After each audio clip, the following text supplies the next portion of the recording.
Hey, welcome back to Evil's Comics. I'm Evil Mike, and I got some reviews for you from new comics that were released on 7/28/2021. This will be part 2 in the new comics that came out, and I got 2 comics for you. A little reason why. First review I'm going to talk about is Barbaric issue number 2, and it was kind of before I started doing single issue reviews, and it kind of deserved a single issue review. It is a good book. The first issue, I was amazed. It was fun. The art was beyond amazing. The story was just beyond amazing as well. Overall, it was just a very nice package for a first issue, especially it being like about barbarians and stuff like that. Something that has been done before. This was one of the panels that came with the I will say the nudie cover. I use it as the backboard. You know, the comic goes here, and this is featured on the other side. So, Vault Comics, Barbaric number 2. This is the nudie cover. It's a very light nude, just a little booty. So for those who don't know, we are following Owen the Barbarian and his talking axe and the curse that he has recently suffered.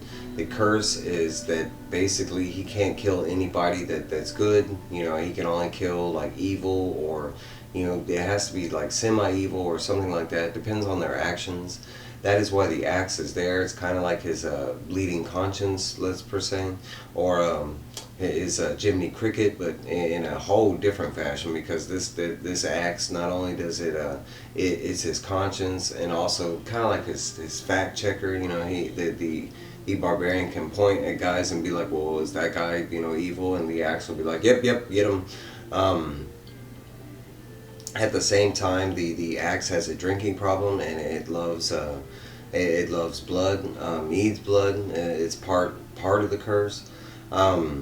But in the last issue, at the very end of it, we ran into this wizard, and she is a necromancer. I think her name is Soel.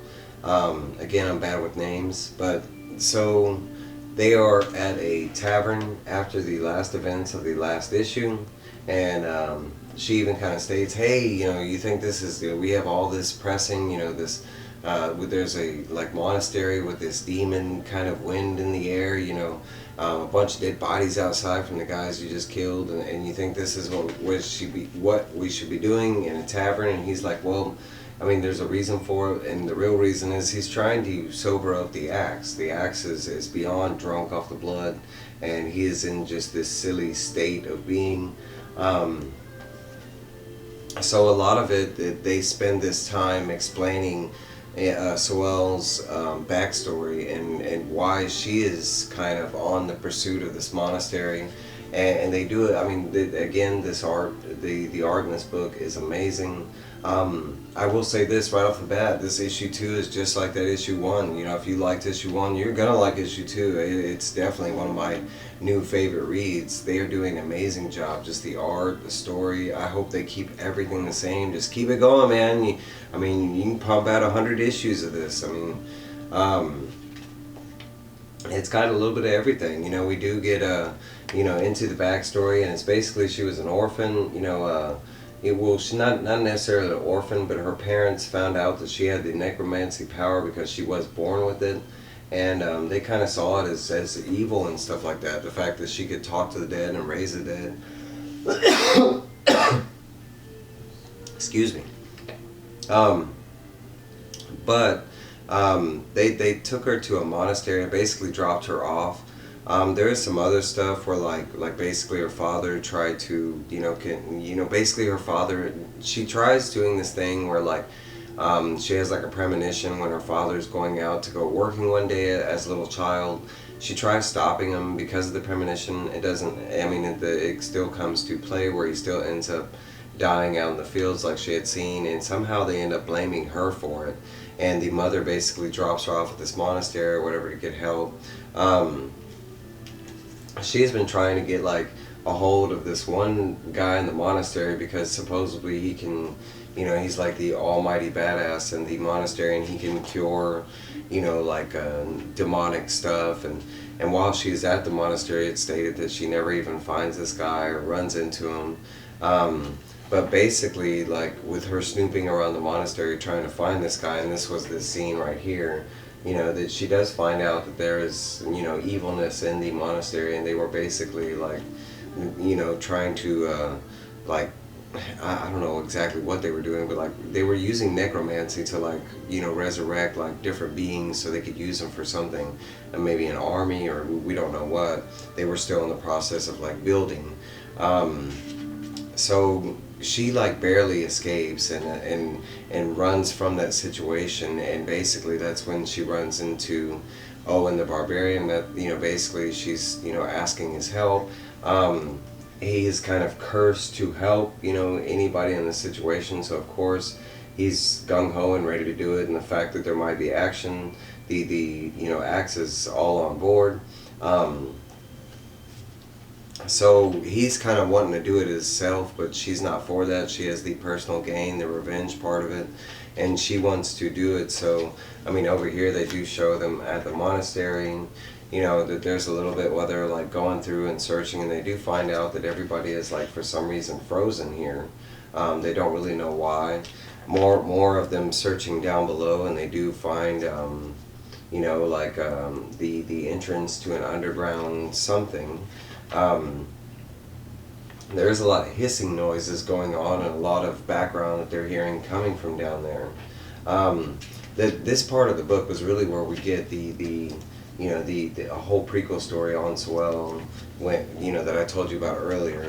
I just kind of like brushed it in there because it's basically the first part of the story is her backstory and why she's invested in this monastery and wants the help of trying to figure out what they're doing there, because she knows it's something bad. But a lot of this is them searching through the castle, going through different catacombs. At one point they do start hearing like all this like, everywhere, and it's kind of funny because the barbarian is all like, come on guys, just come at me bro, like whatever you're gonna do, like do it already, it's getting old. We do find out that it's like a stockpile of the ghost that's been the necromancers were like resurrecting or whatever, and the ghosts are like, yeah, you messed up, you came down here, and the barbarian's like, man, we can fight you, I mean, just because you're ghost, and the ghosts are like, yeah, but no mortal weapons can hurt me, and the barbarian's like, I got a magical axe, and then basically like, since they are, they've been resurrected in an evil way, they are naturally like chaotic evil, and the axe tells him that he is allowed to kill these ghosts and set them free. And him and Soul, they get down. Of course, she's a necromancer, and she has the power to resurrect, the dead, but she can also, put it back in the ground kind of thing.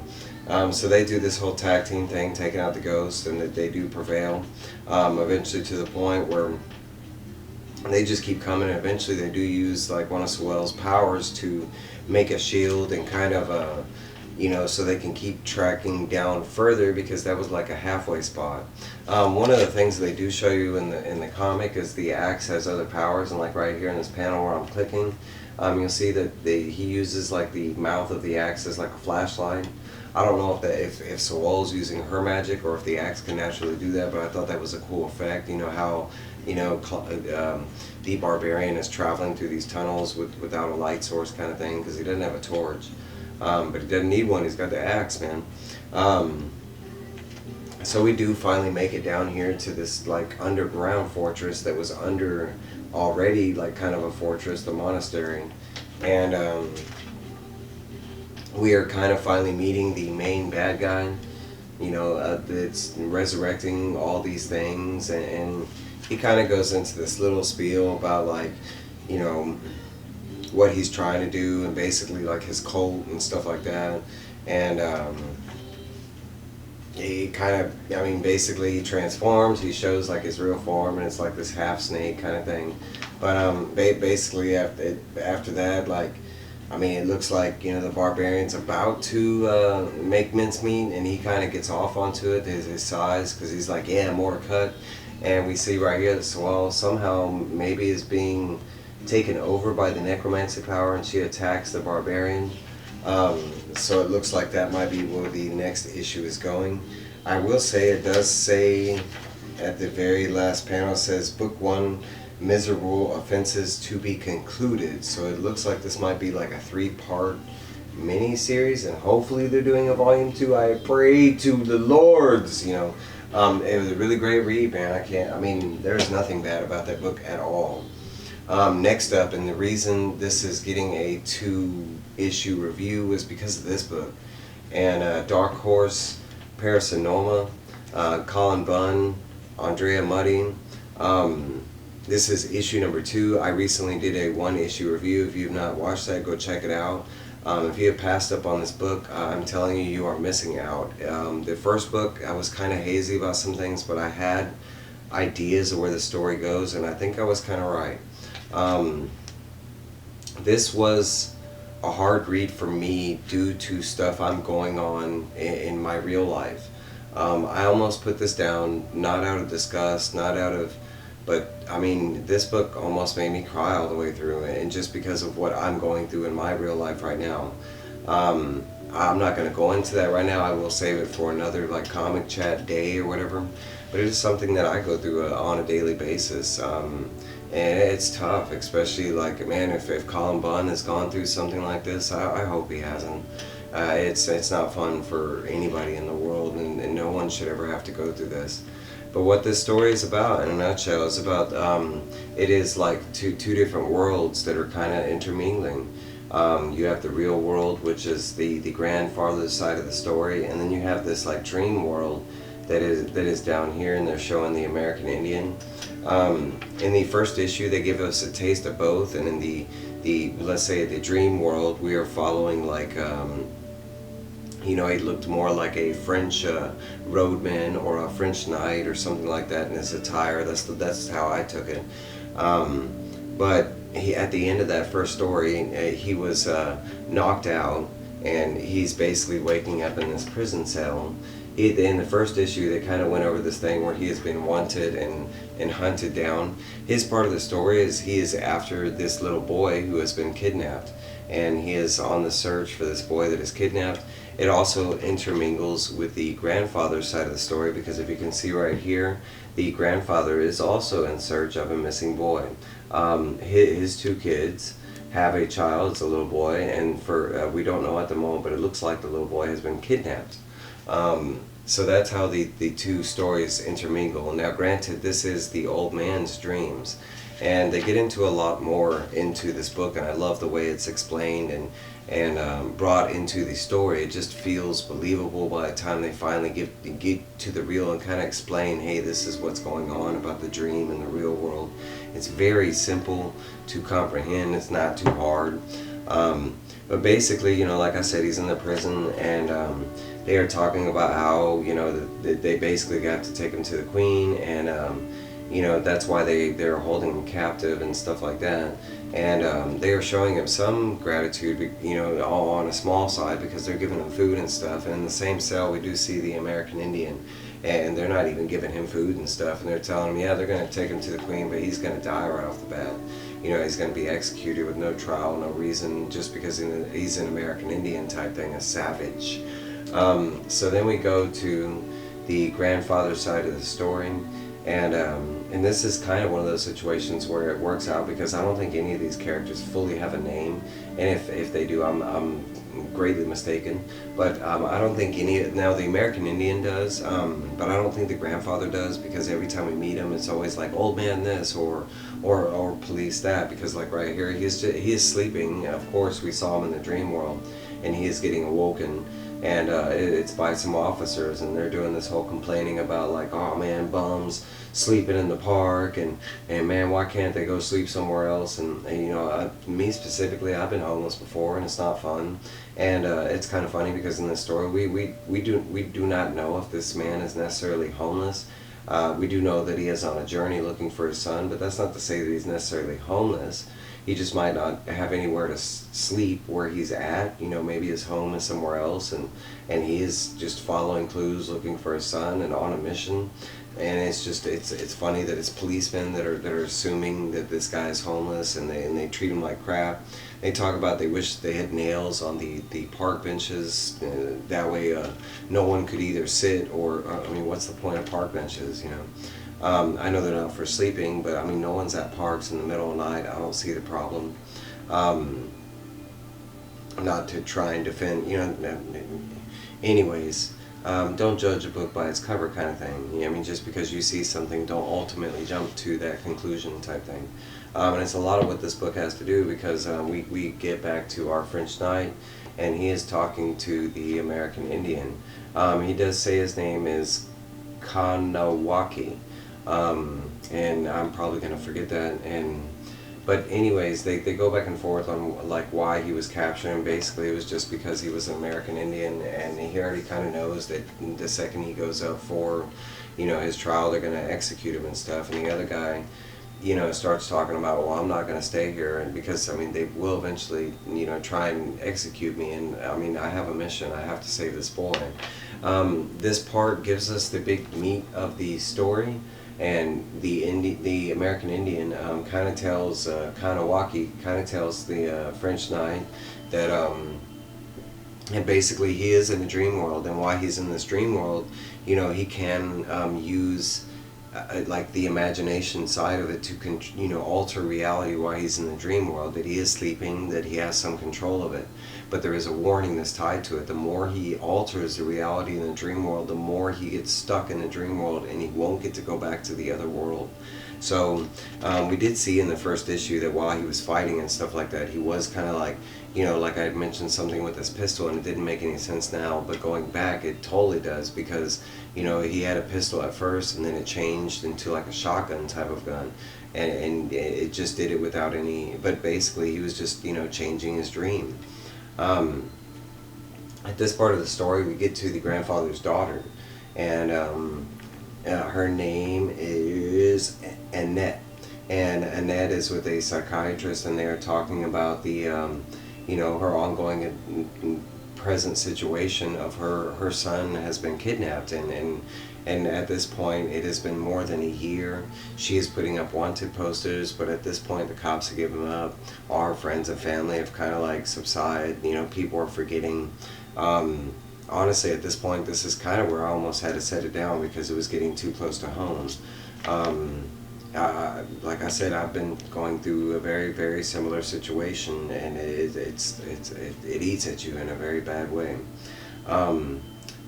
So it kind of it's the same thing, you know. It's eating at you know, Annette. She doesn't know that she has no outlet, no help, no, you know. Basically at this point, her son is gone, and she's trying not to give in to those thoughts.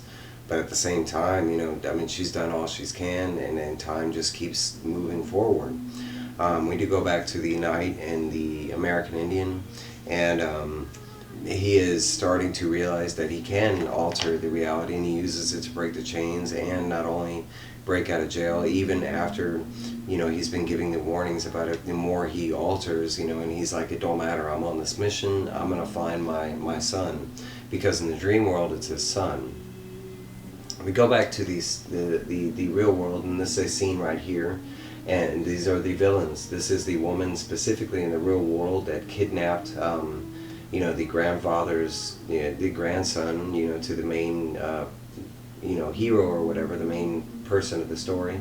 And they go into kind of why, not so much why they kidnapped the boy, but it's more along the lines of, hey, we found these wanted posters up, they're getting closer to maybe finding this boy, we need to get the hell out of here, because it is not just one lady that kidnapped this boy. It looks like it is a cult or a group that kidnapped this boy, and it has some ties to the imagination world. The reason why she wants the boy, and you can see her at the bottom down there, her villainous, you know, kind of headshot.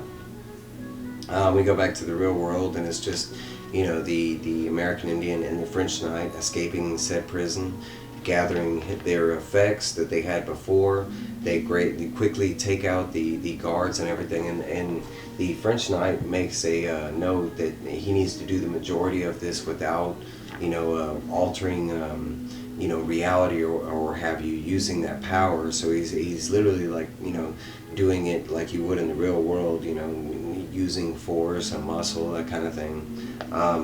They do show them escaping and putting on their effects, like he's got his coat and his axe and his sword back, his gun. They do make it outside, and as soon as they make it out, they're running to these wooden puppets that we saw. It was the guy who knocked him out in the last issue. These wooden puppets we find out here are golems, and they're basically protecting this little fortress, and it's not a prison or whatever.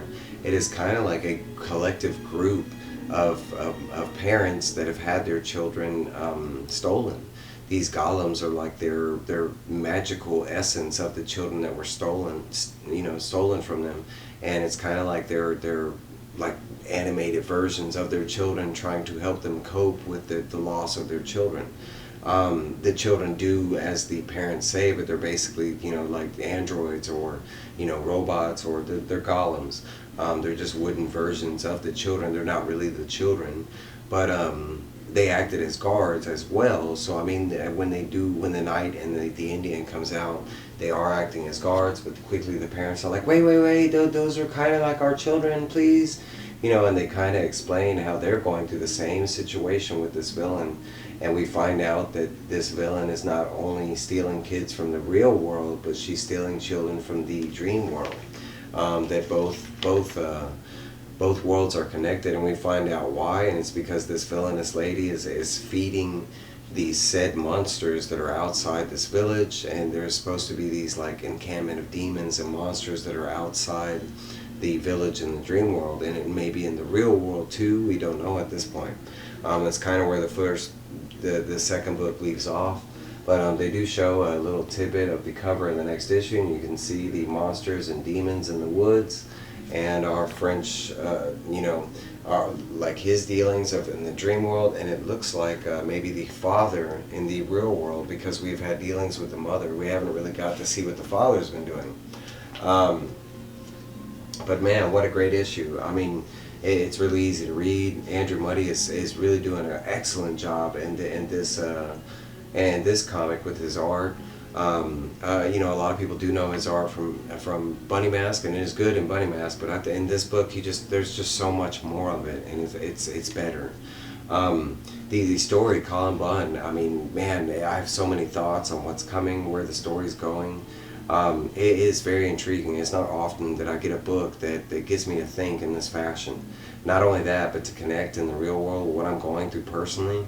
Oh man, it was tough, but in the right ways. But those are my 2 issues, my part 2 to this ongoing new comic book reviews that I got going. I will be with you pretty soon. I got some more coming as soon as I get the reading done. Like, comment, subscribe. We don't say that enough. Please, please, please, comment.